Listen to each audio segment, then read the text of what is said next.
कुछ महीने पीछे लेके चलते हैं आपको।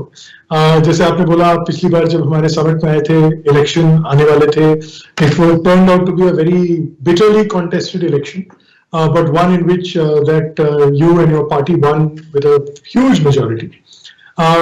इलेक्शन खत्म हुए, उस टाइम दिल्ली में थोड़ा वायलेंस का टाइम भी शुरू हो गया एकदम से, फिर वो एब हुआ और आपको लगा होगा कि चलो थोड़ी राहत मिली, थोड़ा टाइम मिला, A to savor the win and B start implementing your programs, and suddenly this pandemic started.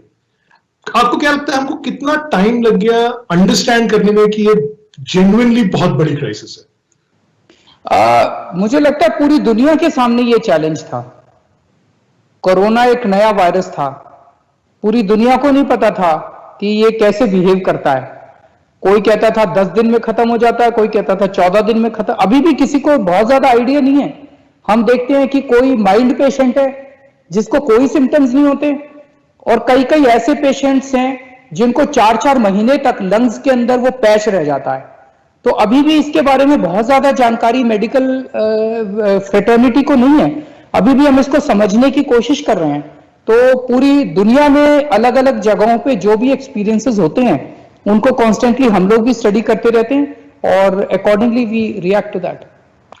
इसको डील करने के लिए, as somebody who is in the hot seat, सबसे ज्यादा मुश्किल चीज क्या लगती है आपको? Is it implementation of whatever you have decided to do? It is actually planning, और is it actually the fact that the information is so fluid कि आपको थोड़े दिन लगता है कि ये बहुत अच्छा प्लान है, इसको इम्प्लीमेंट करना चाहिए, फिर थोड़े दिन के बाद लगता है कि नहीं, दिस डजंट वर्क?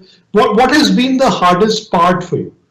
सबसे ज्यादा चैलेंजिंग होता है इसका जो इन्फेक्शन का रेट है, इतनी तेजी से बढ़ता है ये, इतनी तेजी से बढ़ता है ये कि अगर आप कॉन्स्टेंटली 24 घंटे if you are not on your toes, then suddenly you will find that your structure collapses.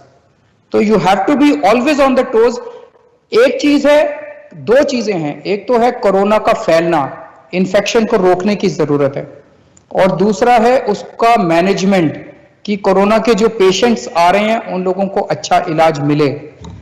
अगर आपने दोनों के ऊपर लगातार नजर रख के अच्छे से इसको मैनेज नहीं किया तो सिचुएशन ऐसी हो सकती है कि जो मैंने कहा कि कई सारे कंट्रीज को के एग्जांपल्स जो देखने को मिले, जब हमने उन कंट्रीज के एग्जांपल्स देखे तब हमने रियलाइज किया कि अगर ये सारे के सारे पेशेंट्स हमारे अस्पतालों में आने लग गए तो हमारे अस्पताल केटर नहीं कर पाएंगे।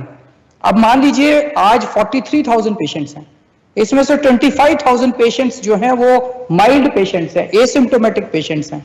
अगर हमने होम आइसोलेशन नहीं किया होता, ये सारे पेशेंट्स आज हॉस्पिटल के अंदर होते और हॉस्पिटल के बेड्स ऑक्यूपाई किए हुए होते। फिर आप सोच के देखिए कि अगर कोई सीरियस पेशेंट आता, उसको बेड नहीं मिलता, उसको आईसीयू नहीं मिलता, उसकी बाहर डेथ हो जाती। तो आप डेथ्स को भी काफी हद तक कंट्रोल कर पाए because we were able to manage our entire structure in a proper manner.